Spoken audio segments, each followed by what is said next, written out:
Bismillahirrahmanirrahim. Alhamdulillahi rabbil alamin. Wassalatu wassalamu ala Rasulillah wa ala alihi wa sahbihi wa man tabi'ahum bi ihsanin ila yaumiddin ba'd. Fa nuwasil kitab Al-Bayan Al-Awhad fi Tauhidillah Al-Ahad. Masih melanjutkan pembahasan sifat al-kalam, sifat berbicara Allah subhanahu wa ta'ala, dan pembahasan sifat ini cukup panjang. Setelah kita menyebutkan mazhab ahli sunnah wal jamaah, salafus salih, bagaimana mereka menetapkan sifat Allah subhanahu wa ta'ala, bahwa ahli sunnah menetapkan sifat Allah memiliki tiga pondasi atau tiga usul. Pondasi yang pertama, Aba Darda,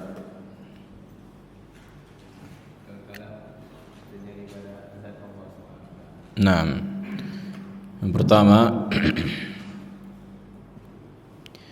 bahwa sifat berbicara subhanahu wa ta'ala itu terjadi pada zat Allah, bahwa Allah berbicara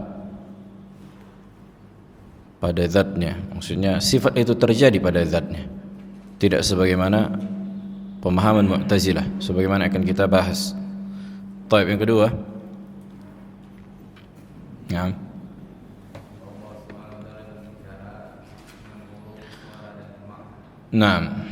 bahwa berbicaranya Allah itu dengan huruf, suara dan makna. Huruf, suara dan makna.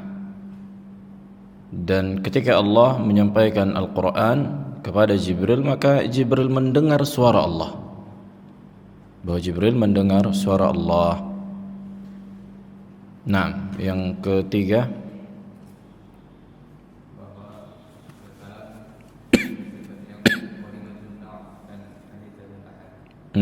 ahsant. Wa sifat berbicara Allah subhanahu wa ta'ala qadimatun naw' wa mutajaddidul ahad atau hadithatul ahad. Apa maknanya qadimun naw' wa hadithatul ahad atau mutajaddid al ahad? Apa maknanya? Apa Rehan?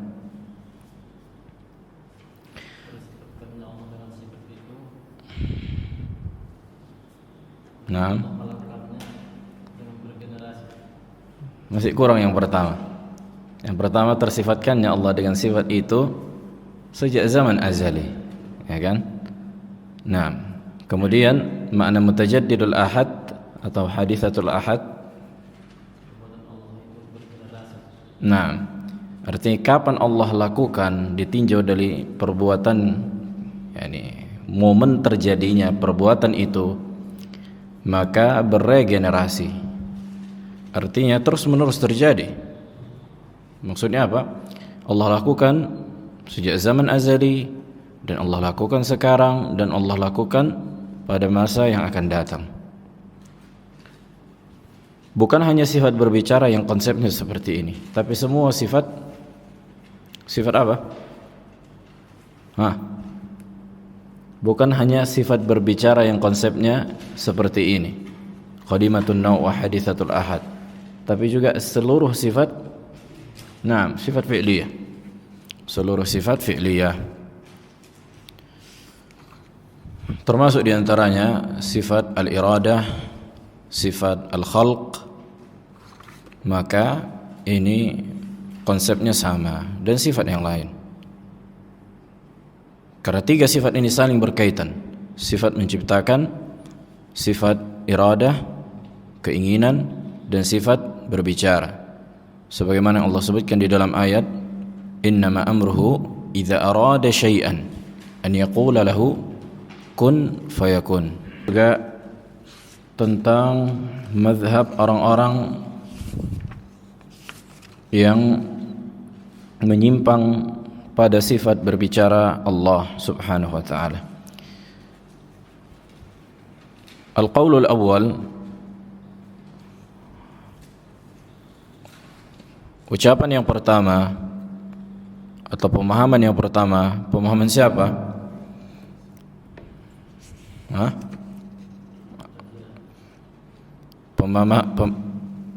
Pemahaman Mu'attilah. Pemahaman Mu'attilah, orang-orang yang menolak sifat berbicara. Nah, kemudian nanti ini bercabang, kan gitu? Orang-orang yang menolak sifat berbicara Allah ini bercabang. Nah, siapa saja di antaranya?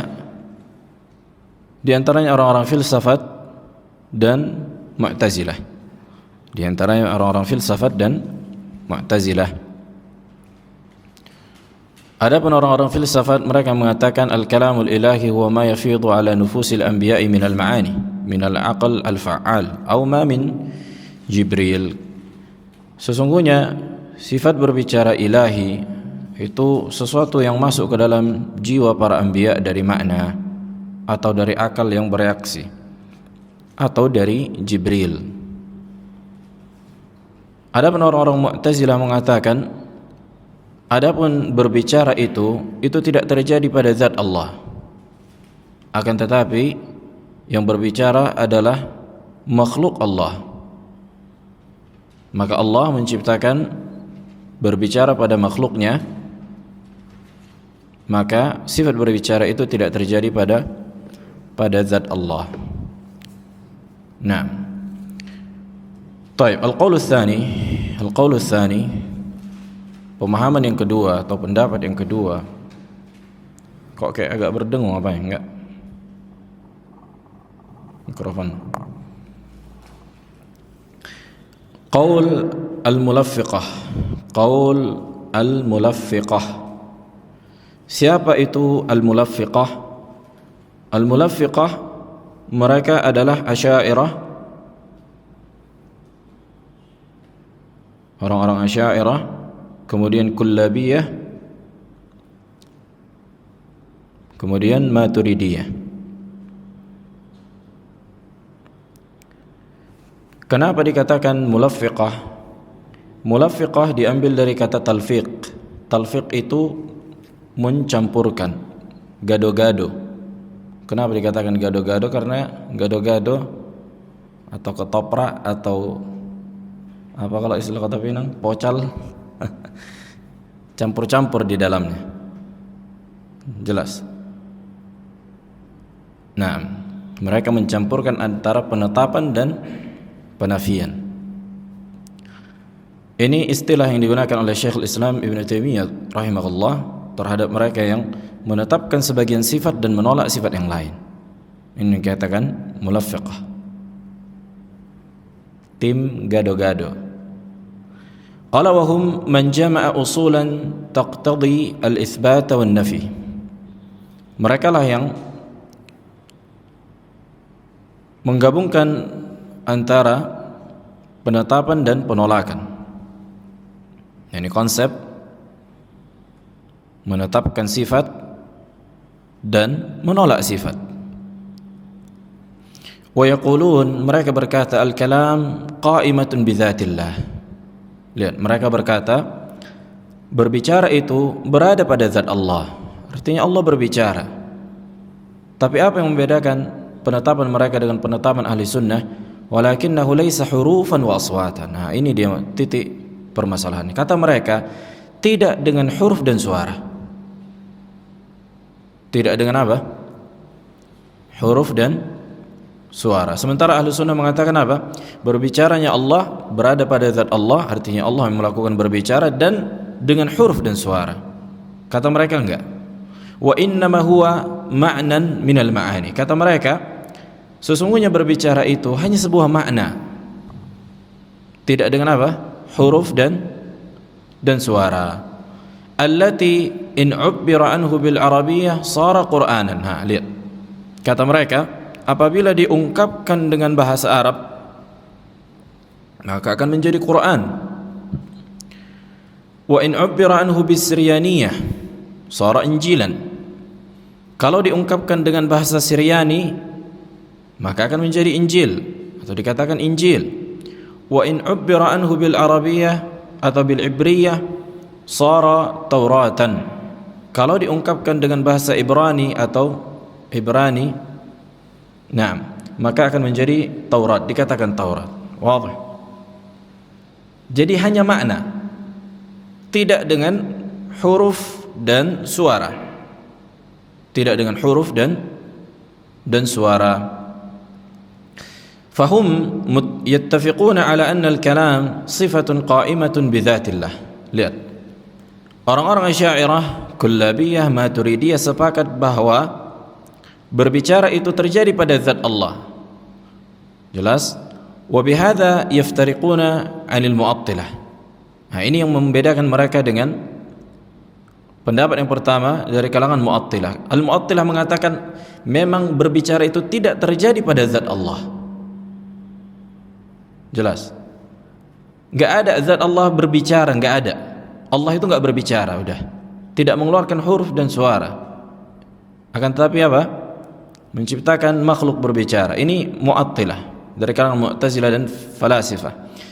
Kemudian orang-orang Asy'ariyah, Maturidiyah dan Kullabiyah menetapkan bahwa Allah berbicara. Zat Allah berbicara, na'am, tapi tidak dengan huruf dan suara.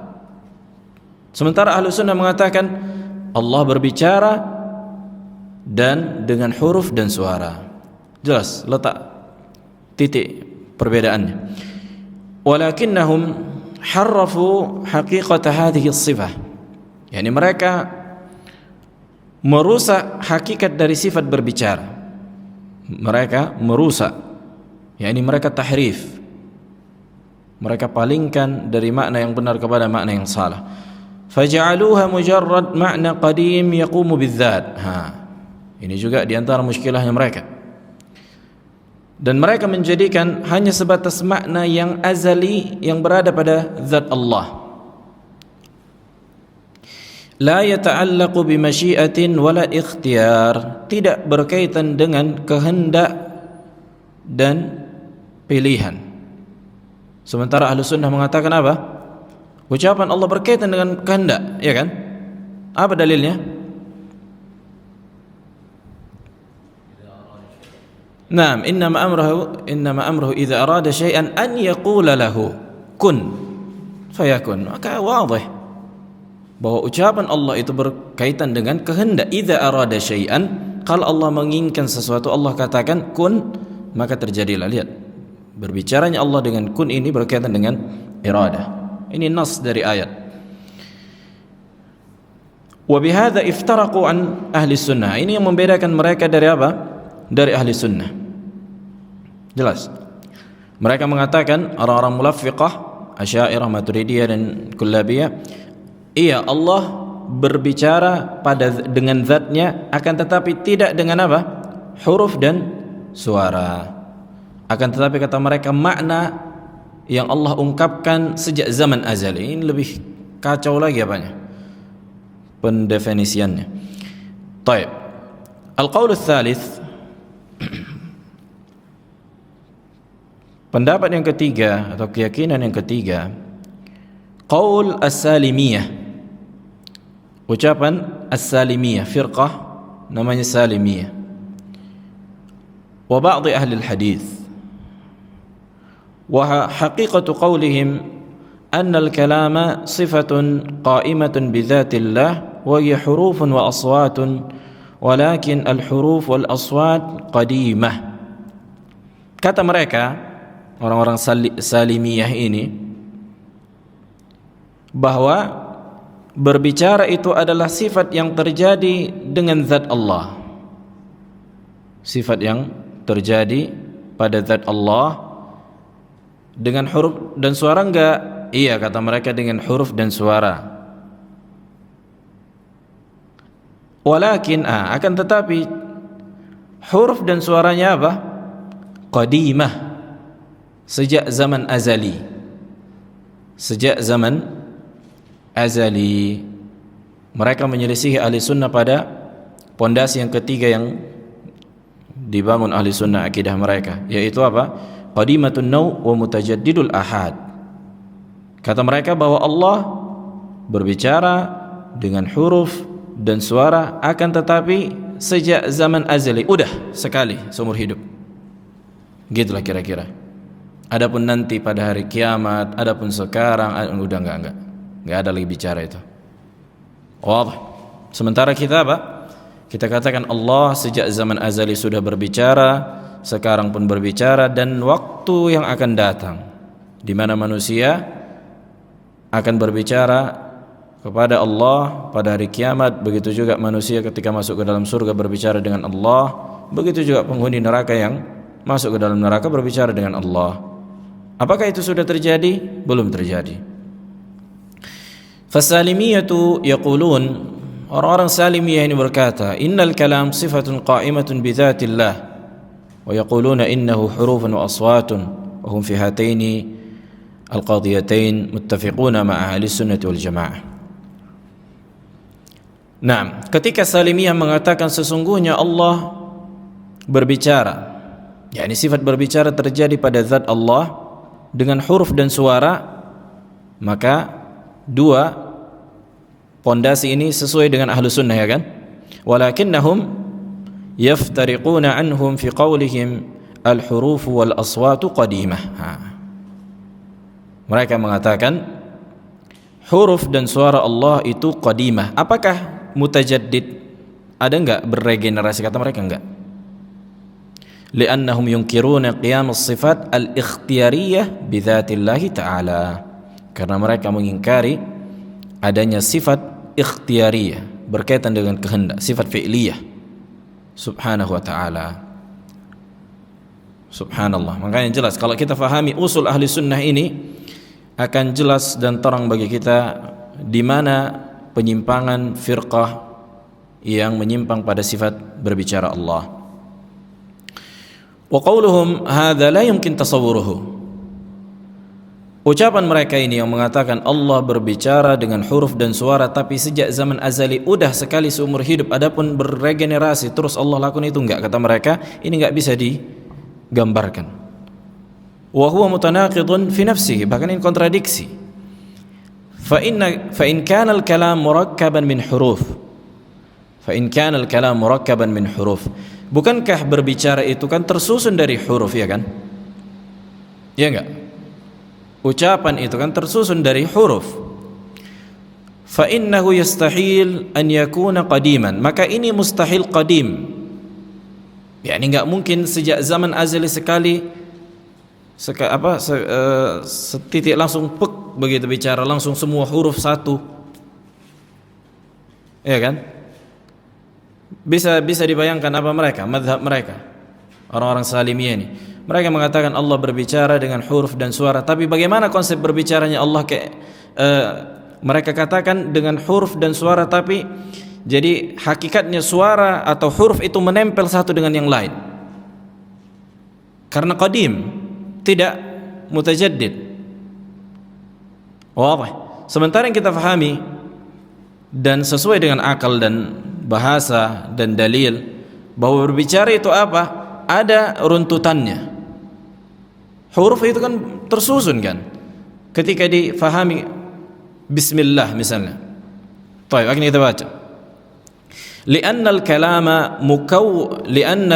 al-mukawwan min huruf la yakunu illa murattaba. Karena ucapan yang disusun dari huruf tidaklah terjadi kecuali ada runtutannya. Bisa enggak dibayangkan seseorang berbicara tidak ada runtutan, tidak ada urutan huruf itu, langsung misalnya mengatakan aku ingin makan, enggak bisa. Kita usahakan bicara satu momen 100 huruf, bisa enggak? Bisa enggak sekali satu momen 100 kalimat, bisa enggak? Bayu, coba bayangkan ada yang berbicara satu momen 100 kalimat. Enggak bisa dibayangkan, enggak paham kita. Tidak akan difahami ucapannya, kan gitu. Karena huruf itu apa? Ada tertib. Jelas. Bihaitsu yakunu al-harful awwal qabla ats-tsani, ya kan? Huruf yang pertama maka kemudian yang kedua. Ini ada rentetan. Fa harfu al-ba qabla as-sin. Pada kalimat bismillah maka huruf ba ini sebelum sin dan sebelum mim dan sebelum alif dan seterusnya, kan gitu. Jelas? Makanya Anda katakan bisa enggak mengucapkan biar lebih jelas satu momen 5 kalimat Bismillahirrahmanirrahim. Bismillahirrahmanirrahim itu ada urutannya. Bisa enggak langsung tep Bismillahirrahmanirrahim? Wadah. Orang-orang Salimiyah memahami demikian. Allah berbicara segeplok seluruh huruf dan kalimat itu keluar. Makanya wa qauluhum hadza la yumkin tasawwuruh, enggak bisa dibayangkan, bahkan enggak masuk akal, mutanaqid. Wa tartibu yunafi al-qidam bid-darurah, maka susunan tadi ini memberikan konsekuensi ditolaknya al-qidam. Yani enggak mungkin Allah berbicara sejak zaman azali segeplok sekaligus seterusnya dengan mengeluarkan misalnya 10 kalimat pada satu momen. Itu dia maknanya. Li'annahu yaqtadi taqaddum al-harf al-awwal 'ala ats-tsani. Li'annahu yaqtadi taqaddum al-harf al-awwal 'ala ats-tsani. Karena ini memberikan konsekuensi diucapkannya huruf yang kedua sebelum yang pertama. Ya kan? Karena itu tadi enggak akan difahami ucapan itu. Tidak akan difahami ucapan itu. Baik. Kalau mereka misalnya memiliki syubhat, mereka katakan, oh itu kan ucapan manusia yang ada urutannya. Sementara Allah kalau berbicara bisa tidak dengan urutan. Cuman jawabannya.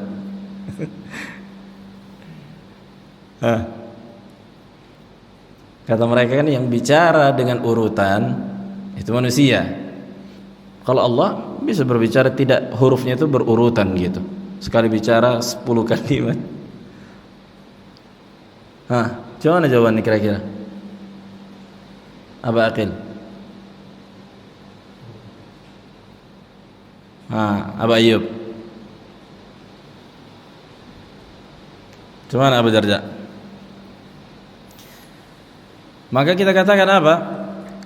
Yang pertama ini menyelisihi urf dan akal. Menyelisihi urf dan akal. Ini satu. Yang kedua, dalil syariat membuktikan bahwa Allah berbicara itu beregenerasi. Sementara kalian mengatakan Allah berbicara sejak zaman azali segeplok dengan huruf yang seluruhnya. Yang ini pertama menyelisihi akal.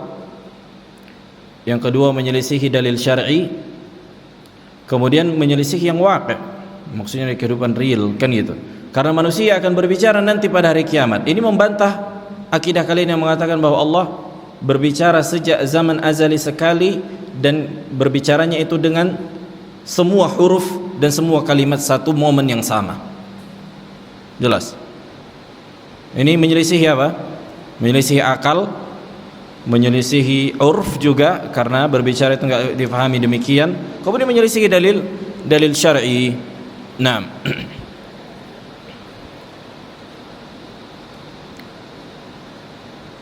Baik. Al-qaulu ar-rabi', ucapan yang keempat, qaul al-karramiyah.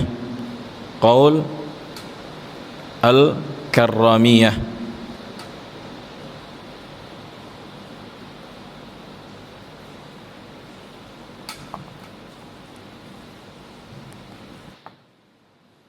Nah, apa kata mereka? Haqiqatu qaulihim anna al-kalama sifatun qa'imatun bi dzatillahi wa annahu hurufun wa aswatun walakinnahu hadithul jins wal afrad. Mereka mengatakan sifat berbicara ini terjadi pada zat Allah. dengan huruf dan suara. Dengan huruf dan suara.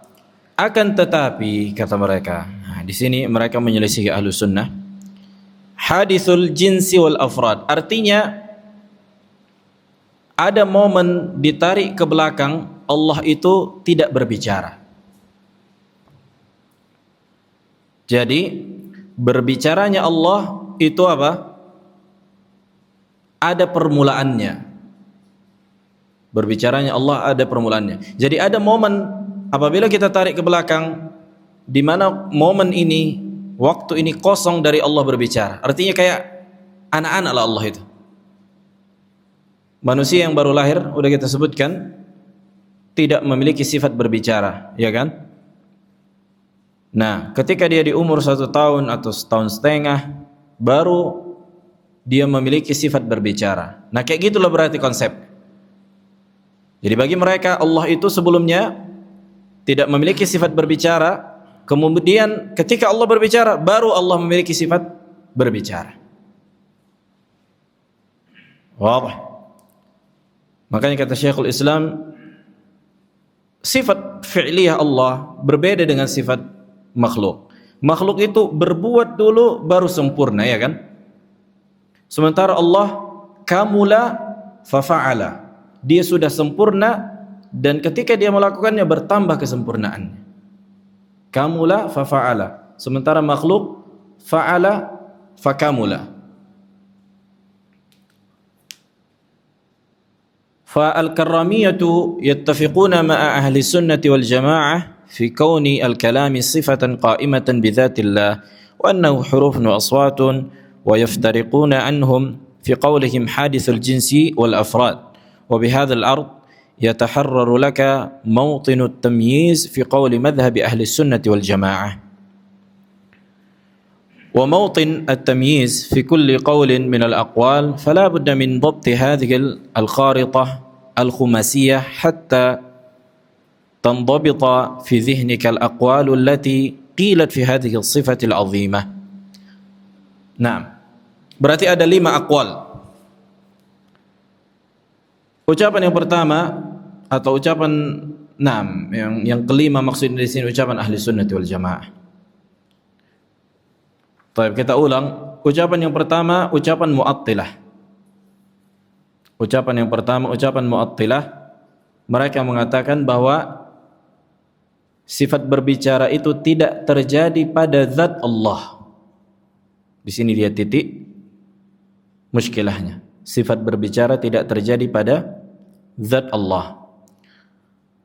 Di antaranya ucapan falasifah dan Mu'tazilah. Kemudian ucapan yang kedua, ucapan siapa? Abu Rashid? Nah, al-mulaffiqah. Siapa itu? Asy'ariyah, Kullabiyah, Maturidiyah. Apa kata mereka? Apa kata mereka?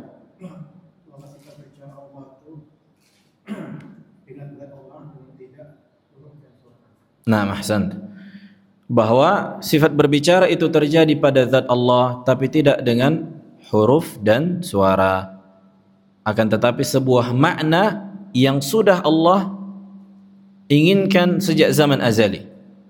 Nah, ini juga dia muskilahnya. Tapi ini dulu, dari sini saja pun titik terangnya sudah jelas kan itu. Pokoknya Allah tidak berbicara dengan huruf dan suara, kata mereka. Baik. Al-qaul ats-tsalits, ucapan yang ketiga, ucapan as-salimiyah. Apa kata mereka? Hah? Apa Rizki?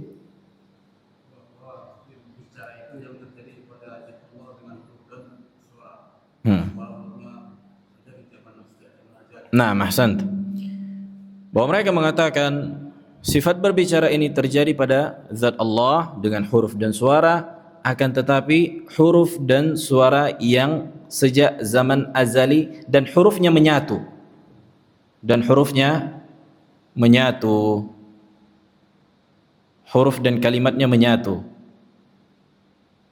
Nah, ini lebih membuat pemahaman mereka lebih tidak masuk akal kan itu, menyatu dia hurufnya sekali ngomong langsung.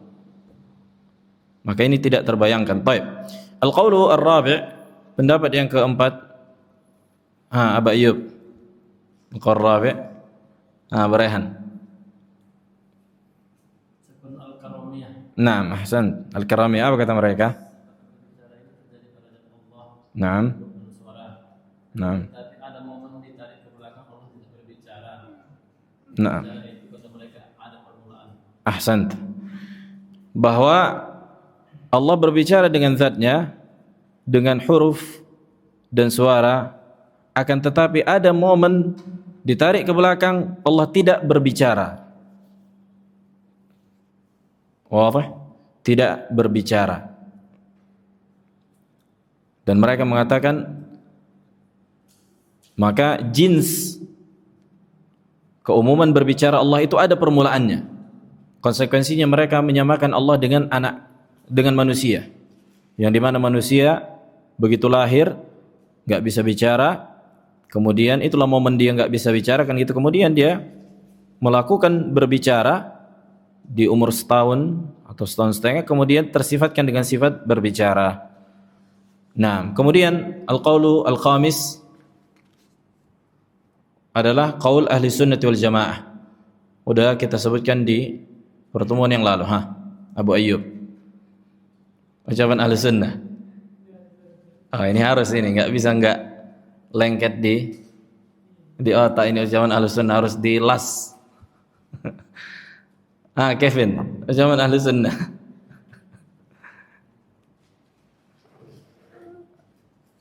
Pak Rashid.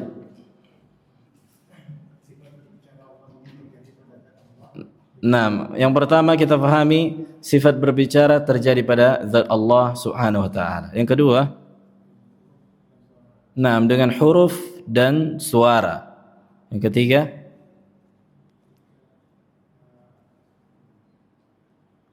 qadimun naw' wa haditsatul ahad.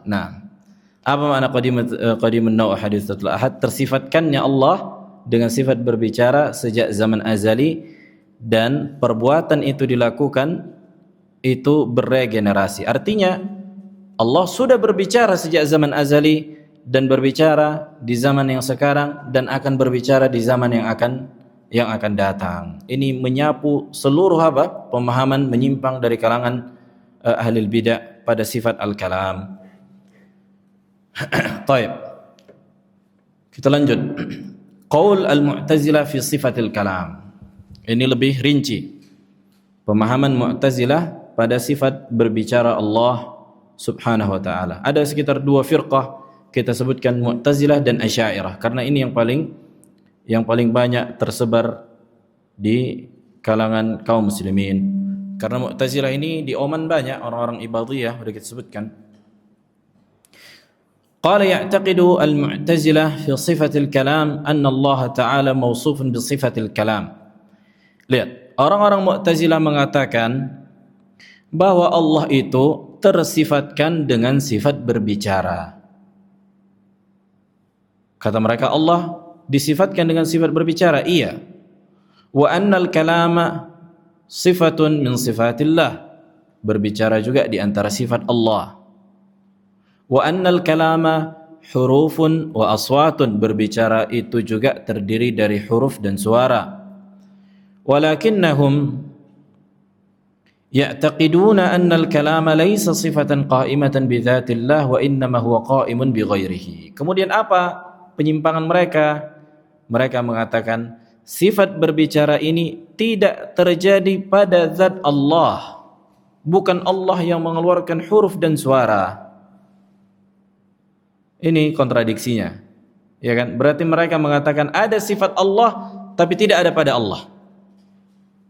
Mungkinkah ini terjadi secara akal? Misalnya, konsekuensinya berarti misalnya Abu Rashid sifatnya ini pada diri si Kevin. Itulah konsekuensi dari ucapan apa? Mu'tazilah. Jelas. Wa hadhihi al-khulasah tadullu ala anna madhhab al-Mu'tazilah fi sifat al-kalam yaqumu ala 4 usul. Ada 4 pondasi madhab Mu'tazilah dalam sifat berbicara. Pondasi yang pertama, al-aslul awwal, annal kalama hurufun wa aswatun wa ma'anin. Bahwa berbicara itu terdiri dari huruf, suara dan makna. Bahwa berbicara terdiri dari huruf, suara, dan makna. Sama enggak dengan ahli sunnah? Naam, sama dengan ahli sunnah. Pondasi yang kedua, pemahaman Mu'tazilah, annal kalama sifatun min sifatillah, bahwa berbicara di antara sifat Allah. Sama dengan ahli sunnah? Sama dengan ahli sunnah. Al-aslu tsalits, pondasi yang ketiga, kata Mu'tazilah, annal kalama laisa qa'iman bidzatihi subhanah, bahwa berbicara tidak terjadi pada zat Allah. Di sini baru enggak sama dengan ahli sunnah. Ahli sunnah mengatakan sifat berbicara itu terjadi pada zat Allah, bahwa zat Allah mengeluarkan huruf dan suara dan ma'ani. Al-aslu rabi', pondasi yang keempat, anna kalamallahi makhluqun hadits, bahwa berbicaranya Allah, kata mereka, adalah makhluk. Adalah makhluk yang memiliki permulaan. Makanya kata mereka Al-Quran itu makhluk. فهذه الأصول الأربعة هي المعاني التي اتفق عليها أكثر أئمة المعتزلة ثم اختلفوا في تفاريع كثيرة. Perlu diperhatikan bahwa setiap kelompok dari kalangan ahli bid'ah mereka berselisih. Asy'ariyah berselisih, nanti kalau kita gali lagi lebih dalam, setiap imam-imam mereka memiliki ucapan tersendiri gitu. Tapi mereka sepakat bahwa Allah tidak berbicara dengan huruf dan suara. Kemudian bagaimana konsepnya nanti? Ini mereka apa? Berselisih. Kita fahami dulu yang menjadi inti perbedaan, kan gitu. Asy'ariyah sepakat dengan ahli bid'ah yang lain bahwa Allah tidak berbicara dengan huruf dan suara dan makna. Tapi kata mereka Allah berbicara di dalam dirinya, kalamun nafsi. Yaqulu Al-Qadhi Abdul Jabbar, berkata Al-Qadhi Abdul Jabbar di antara pentolan Asy'ariyah, di antara pentolan di antara pentolan Mu'tazilah, di antara pentolan Mu'tazilah. Alladhi yadhhabu ilaihi syuyukhuna, katanya, yang dimana guru-guru kami memilih sebuah keyakinan, anna kalam Allah min jinsil kalam al-ma'qul al-ma'hud bisyahid, wa huwa hurufun manzumah wa aswatun muqatta'ah. Katanya, yang kami fahami bahwa ucapan Allah sebagaimana keumuman ucapan yang difahami, yang diketahui, dan yang disaksikan. Bagaimana itu? Artinya dengan huruf manzumah yang tersusun dan suara yang terpotong. Artinya itulah seperti kita mengatakan alhamdulillahi rabbil alamin. Maka apa? Tersusun, kan gitu. Wa huwa aradun, di sini perbedaannya, wa huwa aradun yakhluquhu Allahu fil ajsam yusma'u wa yu'rafu ma'nah. Akan tetapi ini adalah sifat yang Allah ciptakan pada jisim, yang bisa didengar dan diketahui maknanya. Ini dia musibahnya orang Mu'tazilah. Kata mereka apa? Sifat berbicara Allah adalah sifat yang Allah ciptakan.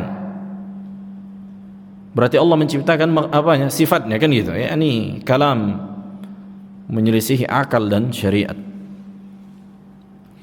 Wa yuaddi al-malak dzalika ila al-anbiya bihasabi ma yu'maru bihi wa yu'allimuhu salaha. Katanya, malaikat mengantarkan ucapan kepada para anbiya sesuai dengan perkara yang diperintahkan dan diajarkan kepada para nabi. ويشتمل على الأمر والنهي والخبر وسائر أقسام الكلام البشر من الاستخبار والقصة ونحو ذلك, yang dimana ucapan itu mencakup perintah, larangan, dan kabar, dan seluruh pembagian ucapan manusia seperti istikhbar, kisah, dan yang semisal dengan itu. Ini bisa dilihat di kitab rujukan Mu'tazilah Syarah Al-Usul Al-Khamsah, Syarah Usul Al-Khamsah li Qadhi Abdul Jabbar atau li Abdul Jabbar Al-Mu'tazili. Wa hina intaha Al-Qadhi Abdul Jabbar min dhikri hadhihi al-khulasa qala ikhtalafa shuyukhuna fi furu'in kathira wa dhakara furu'an kathiratan tata'allaqu bi sifatil kalam. Nah, ketika Abdul Jabbar Al-Mu'tazili menyebutkan pemahaman mereka secara umum, katanya guru-guru kami pun berselisihnya pada cabang-cabang permasalahan berbicaranya Allah. Kemudian dia sebutkan cabang-cabang yang banyak. Tapi mereka sepakat apa? Bahwa sifat berbicara Allah ini tidak terjadi pada zat Allah. Sifat berbicara ini tidak terjadi pada zat Allah. Artinya Allah tidak mengeluarkan huruf, suara dan makna. Tidak mengeluarkan huruf, suara dan makna. Wa kalamu al-Qadhi yadullu ala tilka al-usul biwuduh. Ucapan al-Qadhi menunjukkan pondasi yang kita sebutkan yang 4 tadi dengan sangat jelas. Faqauluhu kalamullahi min jinsil ma'qul fi syahid wa huwa hurufun wa aswatun wa ma'anin. Ini pondasi yang pertama. Yadullu ala asl awal wa tsani.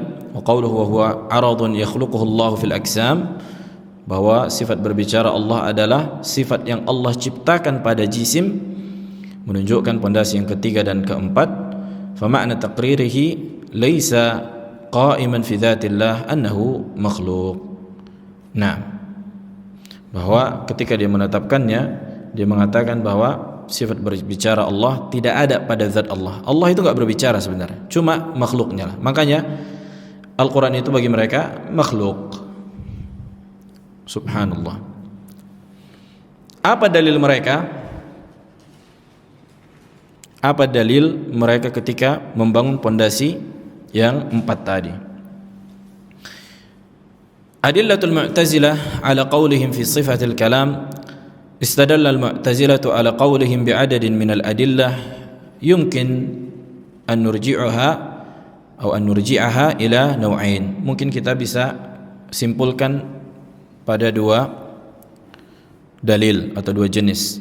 An-naw'ul awwal, jenis yang pertama dalil mereka ad-dalil al-aqli wal Mu'tazilah lahum adillatun aqliyah muta'addilah. Kata mereka dalil secara akal. Dalil secara akal. Dan dalil akal ini terbagi nanti menjadi 3. Dalil akal ini terbagi menjadi 3.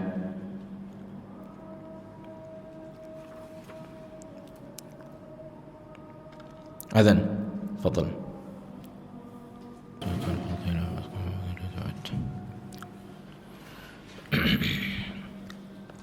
Baik, kita lanjutkan dalil di mana Mu'tazilah membangun keyakinan mereka pada 4 pondasi yang kita sebutkan, bahwa kata mereka bahwa berbicara itu terdiri dari huruf, suara dan makna. Yang kedua, bahwa berbicara itu di antara sifat Allah. Kemudian yang ketiga, bahwa berbicara itu tidak terjadi pada zat Allah. Dan yang keempat, bahwa berbicara itu adalah makhluk. Kemudian kita sebutkan jenis yang pertama, mereka menggunakan dalil akli, dalil secara akal. Maka ada 3. Yang pertama, ad-dalilul awal, dari jenis yang pertama ini, kata mereka annahu law qama bihil kalam lakana al-kalam qadiman wallahu ta'ala huwal wahid subhanahu wa la qadima ma'ah falau qamat bihil qudrah mathalan lakanat al-qudrah qadimatan biqidamillah falau qulna bidzalika la ta'addud al-qudama. Kata mereka bahwa sekiranya Allah itu pada zatnya berbicara,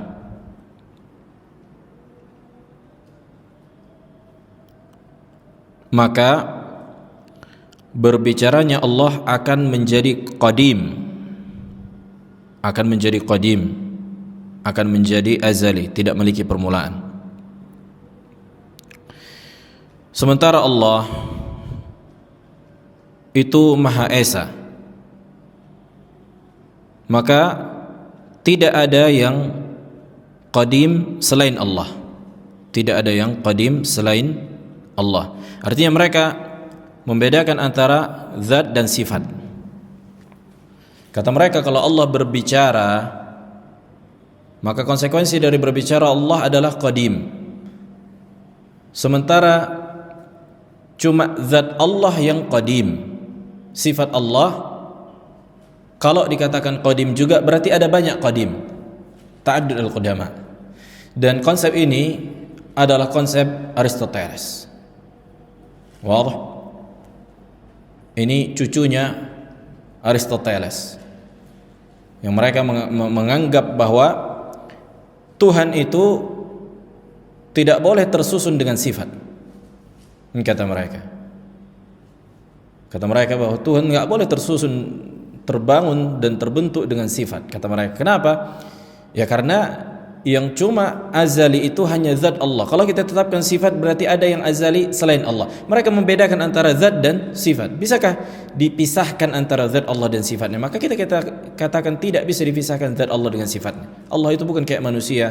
Contohnya sifat dzatiyah, tangan dipotong, lepas. Wah, ini satu. Akan datang pembahasannya. Ini memang subhanallah, konsep Aristoteles ini menghancurkan keyakinan mereka. Maksudnya menghancurkan keyakinan mereka secara kalau mereka mengikuti ahli sunnah. Qala wa hadha ad-dalil qad awradnahu fi ma madha wa bayyana ma fihi min khalal fa dhakarna annahu mabniyun ala mughalatah hasiluha anna sifat asy-syai' ghairuhu. Kata mereka, ada zat kemudian ada sifat.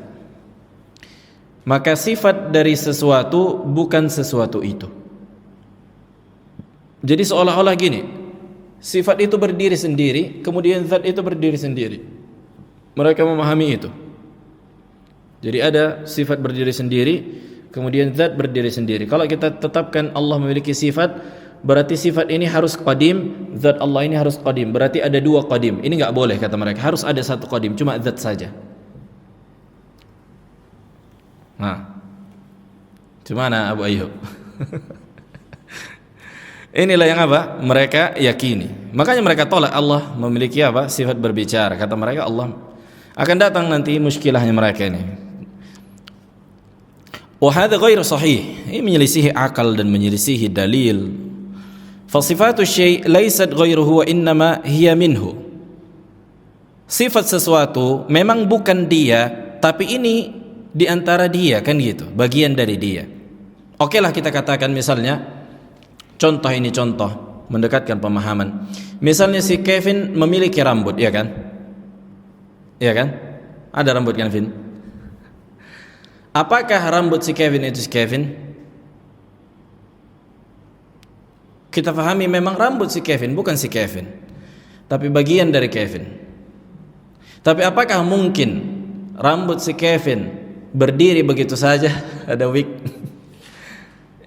Kecuali dipangkas, dipotong, tapi nggak mungkin sifat ini tumbuh sendiri, ya kan? Bisa rambutnya di sini ada tumbuh begitu. Tidaklah sifat ini kecuali berada pada zatnya, kan gitu. Baik. Wa syai'u la yakunu fil kharij illa bi sifatihi. Sesuatu itu nggak mungkin di luar, maksudnya di kehidupan real, kecuali dengan sifatnya. Artinya si Kevin memang Allah ciptakan lengkap dengan rambutnya. Bukan misalnya ini Kevin Allah ciptakan kemudian ada rambut Kevin yang tumbuh sendiri entah di mana. Jelas, ini pemahaman Mu'tazilah. Mereka membayangkan bahwa kalau Allah punya sifat, berarti sifat Allah ini qadim, zat Allah qadim. Kalau kita tetapkan Allah punya sifat, berarti ada qadim, ada qadim.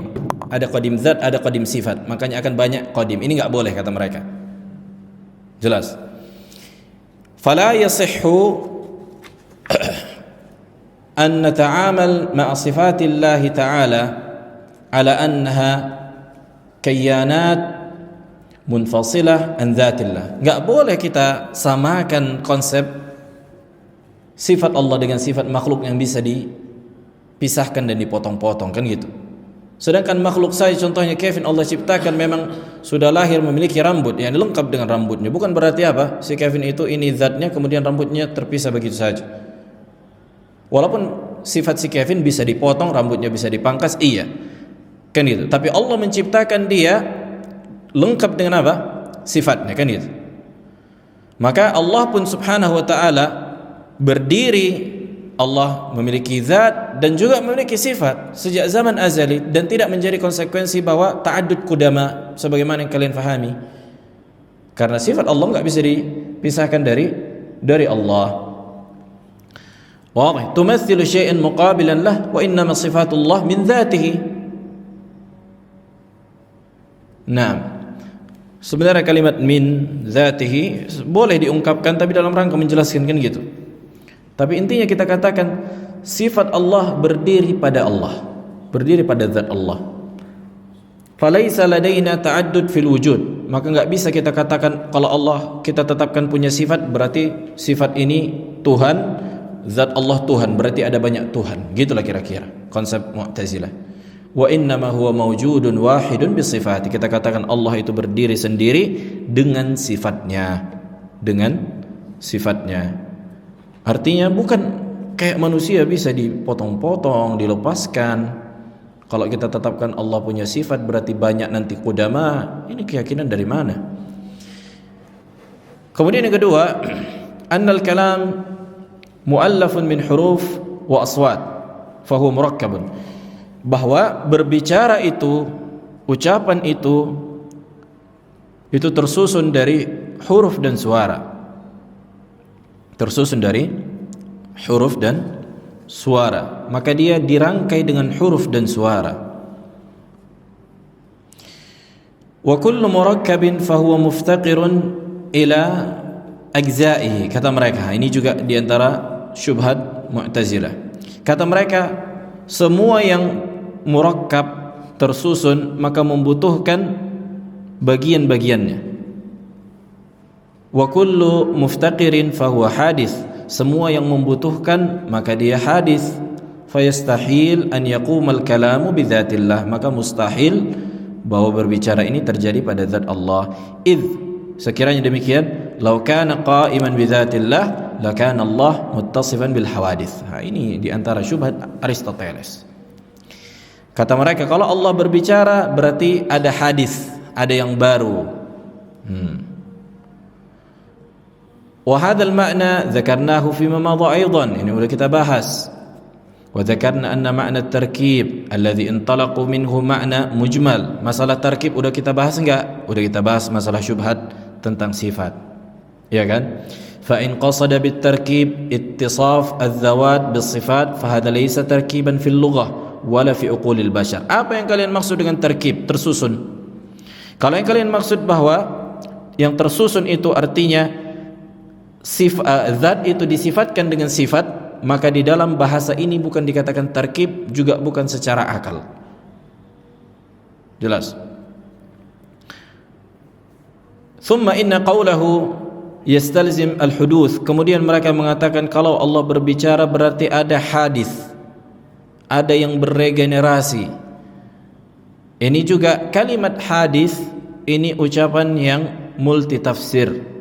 Qaulun mujmalun aidha. Fa in qasada bil hudusi makna at-tajaddud.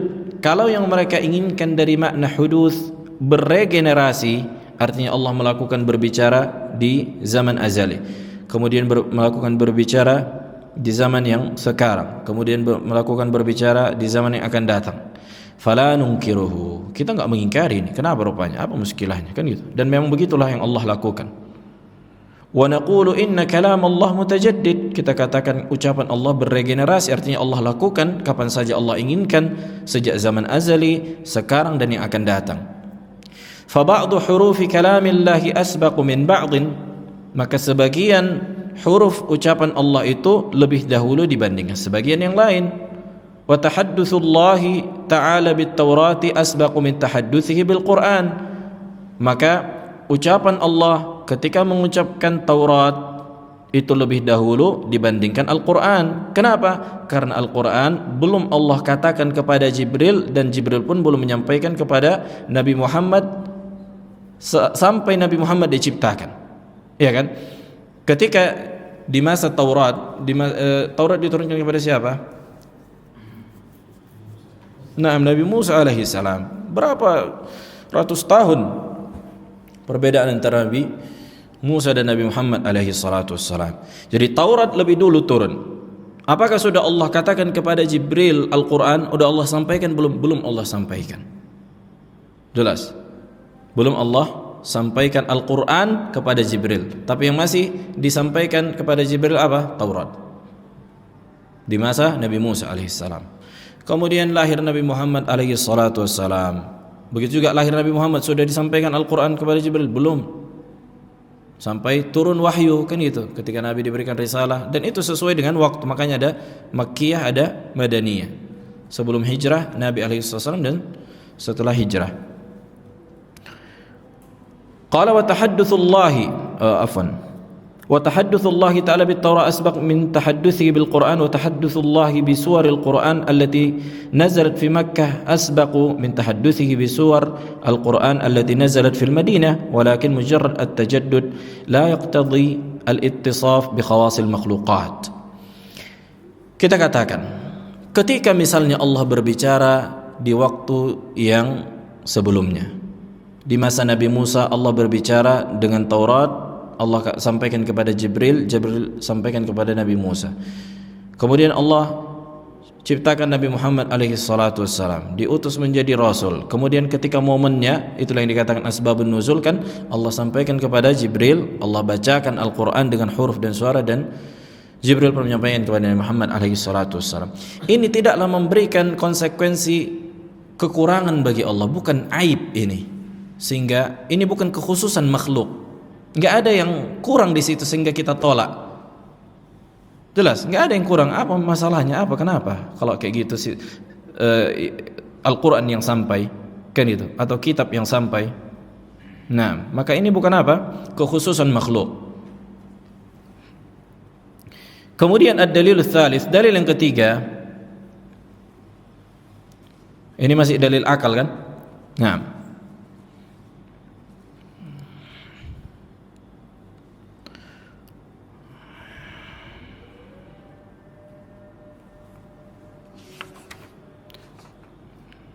dalil yang ketiga agak panjang.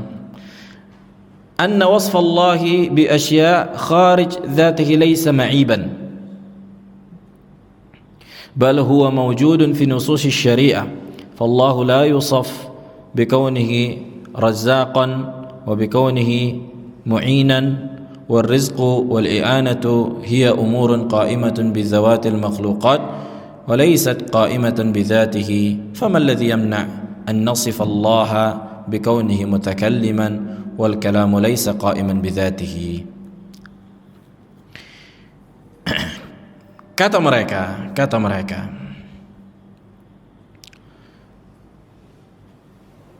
ini kan masih dalil Mu'tazilah ini. Jangan sampai difahami ini dalil Ahli Sunnah. Kata mereka bahwa mensifatkan Allah dengan sifat yang berdiri di luar zatnya bukanlah aib, bukanlah kekurangan. Jelas. Mensifatkan Allah dengan sifat yang tidak berdiri pada zatnya, tapi sifat ini di luar zatnya. Ini kata mereka bukanlah aib. Bukanlah aib atau kekurangan atau keharaman. Bahkan ini kata mereka ada di dalil secara syar'i atau di nas secara syariat.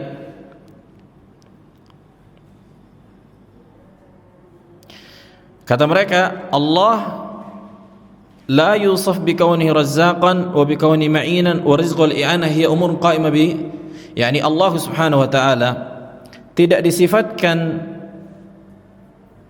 dengan sifat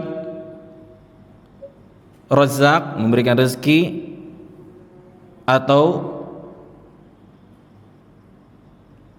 menolong. Kenapa? Karena rezeki dan pertolongan itu bukan berada pada zat Allah, kata mereka.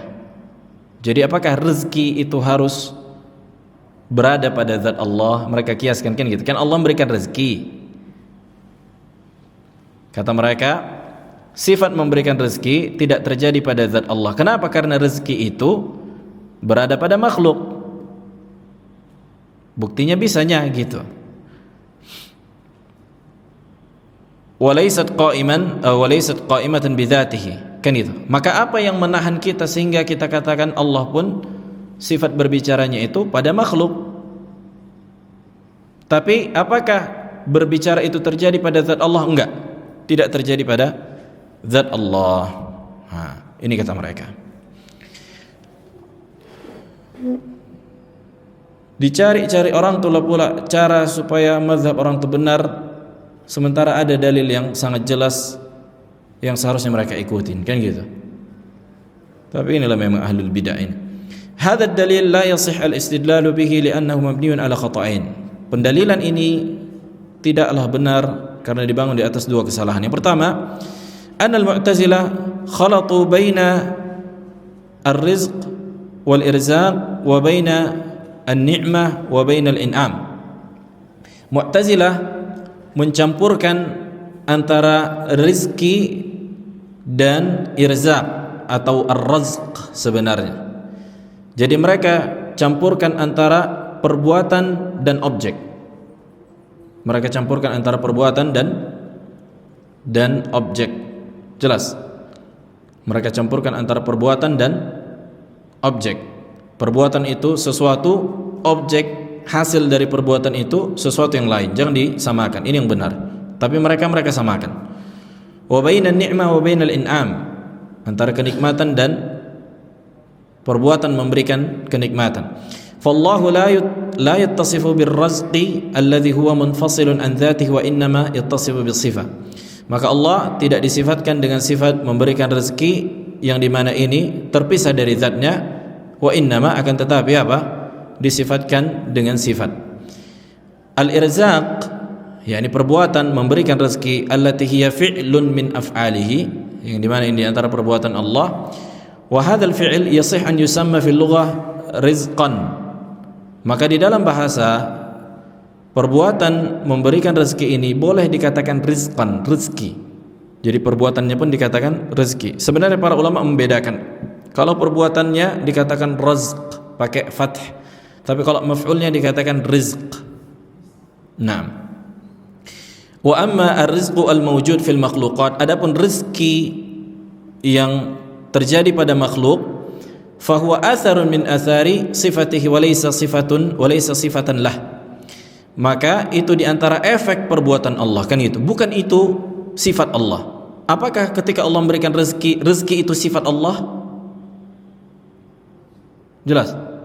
Kita tidak mengatakan rezeki itu adalah sifat Allah, tapi efek dari sifat Allah. Antara objek dan predikat itu berbeda, ya kan? Perbuatan dan objek itu berbeda. Wa nahnu nastadillu bihadzal athar ala thubuti sifatillahi almuta'alliqati bih wa la naj'al hadzal athar huwa sifah. Naam. Maka ini kita jadikan apa? Efek dari sifat, bukan kita jadikan objek itu adalah sifat. Kemudian yang kedua, sedikit lagi, annal mu'tazilah ikhtalata alaihim al-amru fi maqamatin nazar ila al-kalam fal kalamu yutlaq wa yuradu bihi ma'anin. Bahwa Mu'tazilah tercampur bagi mereka perkara, kecampur aduk bagi mereka perkara ketika melihat makna dari berbicara.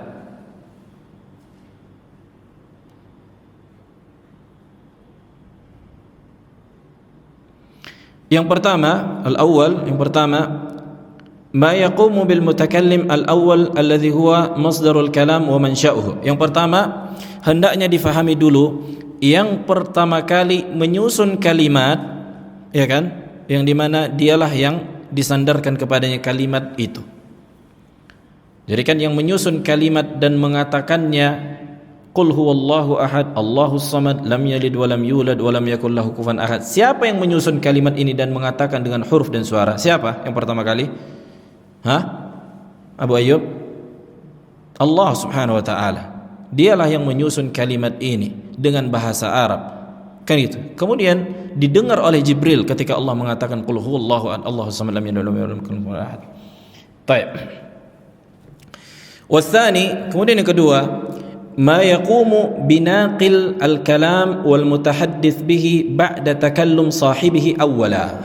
Perlu dibedakan antara yang kedua yang menukilkan ucapan orang pihak yang pertama, yakni Jibril, ya kan?